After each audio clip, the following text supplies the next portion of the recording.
नमस्कार, मैं हूं विनय सिंह। आपका बहुत बहुत स्वागत है। और आज बात करेंगे कि क्या राज्यपाल अगर चाहे तो झारखंड में नियुक्ति हो सकती है। साथ ही साथ जेटेट के स्टूडेंट अब 2 लाख रुपया सरकार से वापस मांग रहे हैं कि उन्होंने जो तैयारी के लिए जो पैसा खर्च किया था वो बेकार हो रहा है। इसके साथ पंचायत सचिव अभ्यर्थी और अन्य लोगों का क्या रिजल्ट आ पाएगा और जेपीएससी के डेट को लेकर जो कंफ्यूजन चल रहा है उस पर भी बात करेंगे।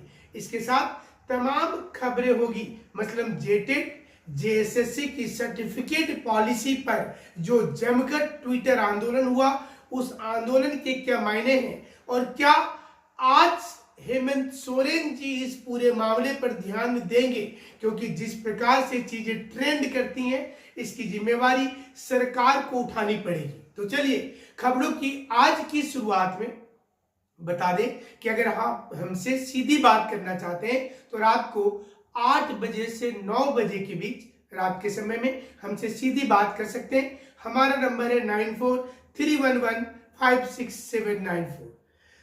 तो खबरों की शुरुआत में राज्यपाल को जो चिट्ठी मिली, क्या राज्यपाल चिट्ठी के आधार पर कुछ बोल सकते हैं? अगर संविधान विशेषज्ञ की माने तो इसमें राज्यपाल की शक्ति नहीं है कि वह किसी भी सरकार को यह बोल सकते हैं कि आप पेंडिंग रिजल्ट निकाल दीजिए। हाँ, राज्यपाल किसी भाषण के दौरान या वह किसी अन्य इवेंट के दौरान इतना जरूर बोल सकते हैं कि राज्य में स्थिति नौकरी की अच्छी नहीं है, लेकिन वो नौकरी करवाने के लिए या पेंडिंग रिजल्ट निकालने के लिए किसी भी राज्य के मुख्यमंत्री को नहीं बोल सकते हैं। अब सवाल उठता है कि राज्यपाल को चिट्ठी भेजकर स्टूडेंट्स को लाभ क्या होगा। सबसे बड़ी बात होती है कि मीडिया में मैटर का आ जाना। राज्यपाल अगर थोड़ी सी भी टिप्पणी कर देते हैं तो यह राजनीतिक हलकों में बहुत बड़ा काम माना जाता है और लोगों को लगता है कि राज्यपाल महोदय ने इस पर निर्णय ले लिया है और इसके बाद ये चर्चा का विषय होता है, सरकार की किरकिरी होती है और राजनीतिक घराने में इसे अच्छा नहीं माना जाता है।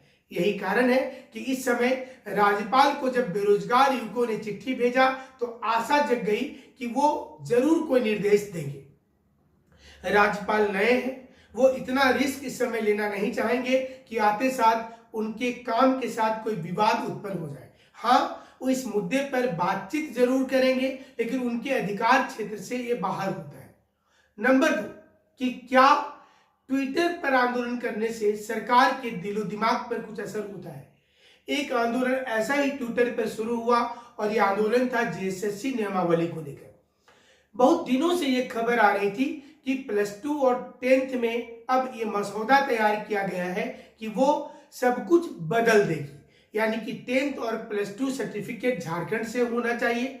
ऐसे में कई लोगों ने हमें फोन करके ये बताया है कि उनके माता पिता सेना में काम करते हैं और जब वो अलग अलग राज्य में अलग अलग क्षेत्र में उनकी ट्रांसफर होती है तो ऐसे में उनके बच्चे तो बाहर ही कोई स्कूल में पढ़ेंगे, ये लाजिमी भी है और तर्कपूर्ण भी है।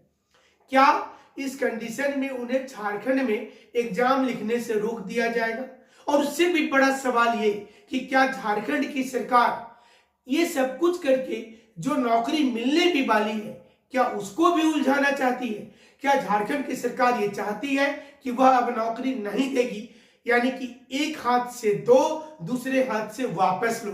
क्या इस नीति पर चल रही झारखंड की सरकार? क्योंकि एक और तो वो कहती है कि हम सारा रिजल्ट निकालेंगे, सारी नियुक्ति प्रक्रिया कर देंगे, लेकिन वहीं दूसरी ओर सुप्रीम कोर्ट जब 3-3 बार निर्देश देती है तो काम शुरू होता है।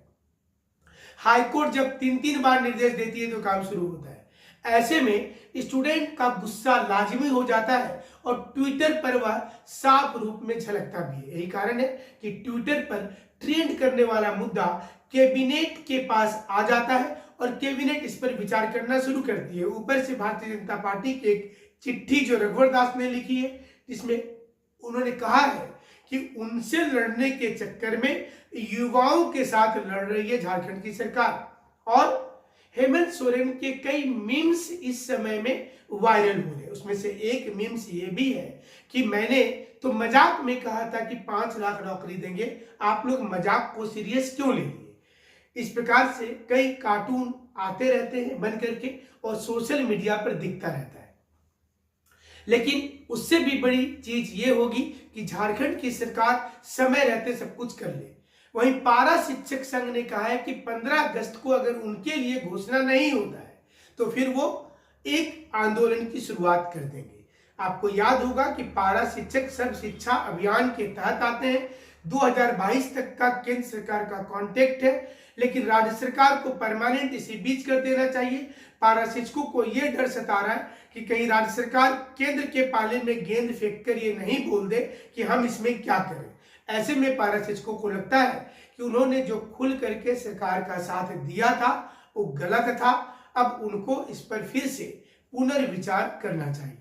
साथ ही साथ पारा शिक्षक एक आंदोलन की भी रूपरेखा तैयार कर रहे हैं और अजीब संजोग है कि अब रघुवर दास का समर्थन पारा शिक्षक को मिल रहा है। आपको याद होगा कि स्थापना दिवस में पारा शिक्षकों ने जब काला झंडा दिखाया था तो उस समय में रघुवर दास के आदेश से लाठीचार्ज भी हो गया था और उसके बाद तमाम मीडिया में इसकी खबर आई थी। लोगों ने बहुत इसमें आलोचना किया था और अंत में पारा शिक्षकों ने खुलकर सरकार का विरोध कर दिया था। देखना होगा कि इस बार पारा शिक्षकों का आंदोलन क्या होता है।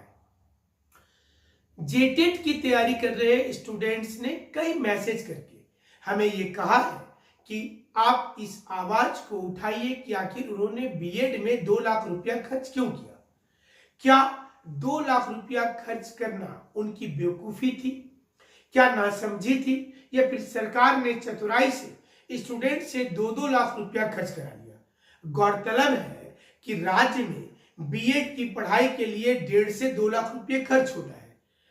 जब जेटेड परीक्षा लेनी नहीं है तो फिर आप पैसा खर्च करके बीएड क्यों करेंगे, डीएलएड क्यों करेंगे। और अगर जेटेड पास हो जाते हैं फिर बहाली करनी नहीं है तो जेटेड परीक्षा पास करके भी क्या करेंगे। 2013 के तकरीबन 50,000 बच्चे, 16 के तकरीबन 52,000 बच्चे, 1 लाख से ज्यादा बच्चे बीएड करने के बाद टेट परीक्षा पास किए हैं। इसमें से तकरीबन 30 से 40,000 ऐसे स्टूडेंट हैं जो 13 में भी पास किए थे और 16 में भी पास किए थे। इन्हें नहीं पता है कि अगला जेटेट में भी ये पास करके क्या करेंगे, लेकिन दूसरे जो बीएड करके डीएलएड करके बैठे हुए छात्र हैं उन्हें ये डर जरूर सता रहा है कि अगर एक बार काउंसलिंग प्रक्रिया शुरू हो जाती है या फिर दूसरा एग्जाम की बातचीत शुरू हो जाती है तो ऐसे में उनका लटकना तय है। यानी कि 2016 वाले ये चाहते हैं कि जेटेट के पहले ही सभी कुछ होना चाहिए, लेकिन ये जेटेट लिखने वाले जो अभ्यर्थी हैं जो बीएड डीएलएड करके बैठे हैं, इनका मानना है कि पहले सरकार को एग्जाम लेना चाहिए, जेटेट की परीक्षा लेनी चाहिए और जेटेट परीक्षा के बाद ही उन्हें तय करना चाहिए कि वो क्या कुछ करना चाहते हैं। यानी कि वो जेटेट के बाद परीक्षा लेने के बाद एक दूसरा एग्जाम लें और फिर उसमें 2013, 16 और नया जेटेट को मौका दे। ये कुछ लोगों की डिमांड है। काउंसलिंग को लेकर विरोध इसलिए हो रहा है क्योंकि स्टूडेंट का मानना है कि झारखंड से पढ़ाई करने पर नंबर कम आता है, जैक बोर्ड मार्किंग बहुत कंजूसी से करती है और वहीं दूसरे कई बोर्ड ऐसे हैं जो मार्किंग अच्छा देते हैं नंबर। ऐसे में जब काउंसलिंग होगी तो उसमें झारखंड से जो लोग जैक पास से 10th और 12th किए थे उनका छटना तय हो जाएगा। इसलिए वो सभी बच्चे चाहते हैं कि उन्हें एक मौका दिया जाए रिटेन टेस्ट में, जिसमें मेंस होना चाहिए और उसमें तय होगा कि जेटेट परीक्षा के आधार पर कितना मार्किंग होता है, वेटेज किया जाए दोनों एग्जाम का और फिर नए फार्मूला के तहत सिलेक्शन कर लिया जाए। इस समय कैबिनेट के पास कई कमेटी की रिपोर्ट है। कुछ कमेटी ने कहा है कि सरकार अगर चाहे तो दूसरी परीक्षा ले सकती है, लेकिन ये देखना पड़ेगा कि गवर्नमेंट सीधी काउंसलिंग करती है या फिर सेकेंड एग्जाम लेती है। हालांकि पूर्व में हाईकोर्ट ने जब कहा था कि आप मैच खेलते समय कोई नियम नहीं बदल सकते, क्या वो जेटेट के किसी नियमावली पर लागू होता है? क्या कहीं एक क्लाउज था कि आप परीक्षा लिखने के बाद जब क्वालिफाई करेंगे, सर्टिफिकेट मिल जाएगा तो आप दूसरा परीक्षा ना दें, बल्कि सीधे तौर पर आपकी काउंसलिंग हो। जेपीएससी एग्जाम कब होगा ये अब ऐसा प्रश्न है कि जेपीएससी अध्यक्ष से भी पूछ दीजिएगा तो क्वेश्चन मार्क लगा देंगे। लेकिन यूट्यूब के कई दिग्गज लोगों ने बता दिया कि 1 अगस्त को होगा और इसे लेकर बीपीएससी के मेंस लिख रहे छात्र छात्राओं में दुविधा है। उन्हें यह लगता है कि अगर 1 अगस्त को परीक्षा हो जाएगा तो 29 जुलाई से उनका मेंस है, वो फिर रांची कैसे आ पाएंगे या फिर जहां झारखंड में सेंटर होगा वो कैसे कर पाएंगे। 1 सप्ताह का समय बच रहा है, क्या ऐसे में रातों रात जेपीएससी 1 अगस्त को परीक्षा ले लेगी? हमने शुरू में जिस दिन ये न्यूज आई थी कि 1 अगस्त को परीक्षा होगा, हमने ये बताया था कि 1 अगस्त को परीक्षा होना असंभव है, ये परीक्षा नहीं हो पाएगी क्योंकि अभी तक इंफ्रास्ट्रक्चर तैयार नहीं है।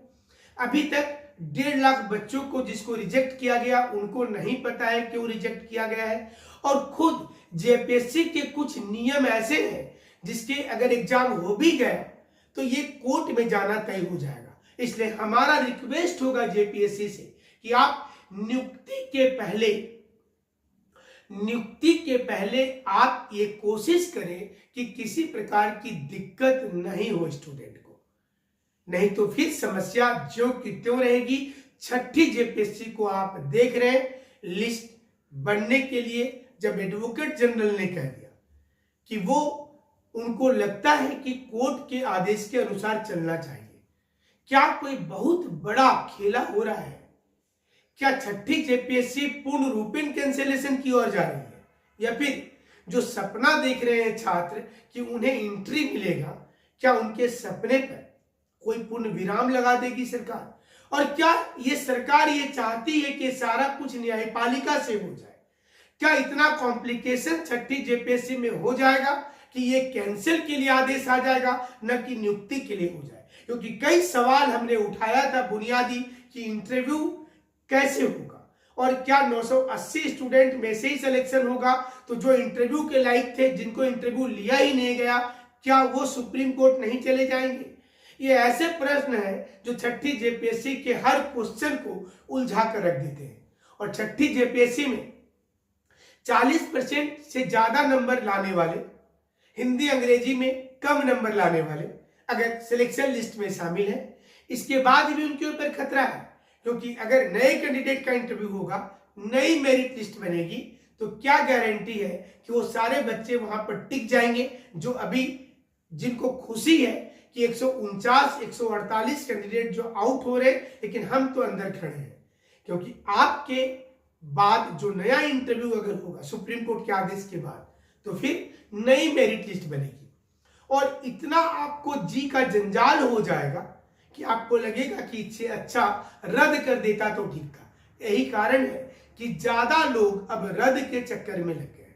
लेकिन वहीं दूसरी ओर अगर नई लिस्ट सामने आ जाती है तो फिर कुछ लोगों की नई एंट्री हो जाएगी। ये सब कुछ कब होगा ये भी बोलना मुश्किल है, लेकिन फिलहाल 7वीं 8वीं 9वीं और 10वीं जेपीएससी को लेकर जो एग्जाम डेट की बात चल रही थी, आपको पता होगा कि सितंबर के महीने में नीट की भी परीक्षा है। तो उस समय हालांकि ऑनलाइन परीक्षा होती है, कुछ ऐसे भी सेंटर है जहां पर ऑफलाइन वाले मोड वाले सेंटर है, लेकिन वहां ऑनलाइन परीक्षा उस समय नीट की चलती रहेगी। ये सबके बावजूद 29 अगस्त के बाद अगर कोई डेट मिलता है सितंबर के महीने में, तो उम्मीद की जा सकती है कि एग्जाम हो जाएगा, अन्यथा एग्जाम होने में दिक्कत हो जाएगी। और सरकार के पास अभी तक इंफ्रास्ट्रक्चर को लेकर जानकारी नहीं है कि कितने स्कूल किस जगह पर खाली है, वहां कितने बच्चों का सेंटर दिया जाएगा। ये सब कुछ होने में थोड़ा वक्त लगेगा और 1 अगस्त को परीक्षा हो ही नहीं पाएगी। हमने उस दिन भी बताया, आज से 15 से 20 दिन पहले हमने ये सबसे पहले बता दिया था और आज भी बता रहे हैं कि नया डेट आने में अभी जेपीएससी वक्त ले रही है। लेकिन 29 अगस्त को अगर चाहे जेपीएससी तो 29 अगस्त को परीक्षा करवा सकती है। जेपीएससी के मन के ऊपर है, उनके पास वक्त है अभी। अगर वो चाहे तो उनको इंफ्रास्ट्रक्चर की जानकारी मिल जाएगी तो परीक्षा हो सकती है। वहीं दूसरी ओर ट्विटर पर जमकर आंदोलन चल रहा है। 2021 की जेटेट बहाली करो, एक आंदोलन ये चल रहा है। 2016 की सीधी नियुक्ति करो, दूसरा आंदोलन ये चल रहा है। तीसरा आंदोलन ये चल रहा है कि जेएसएससी के पेंडिंग रिजल्ट जारी करो। और चौथा जो सबसे बड़ा आंदोलन चल रहा है कि जेएसएससी के नियमावली पर जो धांधली किया जा रहा है, इसे बंद कीजिए। ये धांधली नहीं चलेगी, क्योंकि आप ये जानबूझकर कर रहे हैं कि परीक्षा लेट से हो या फिर नहीं हो। हम इसी प्रकार से आपके साथ जुड़े रहेंगे, हर वो मसला उठाएंगे और तकनीकी चीज को समझाएंगे क्या सही है और क्या गलत है। हमारे साथ इसी प्रकार से आप भरोसा बनाकर रखेंगे। हमसे जुड़ने के लिए शुक्रिया और धन्यवाद। हमसे बात करने के लिए रात को 8 से 9 बजे 9431156794 नंबर पर कॉल कर सकते हैं। शुक्रिया।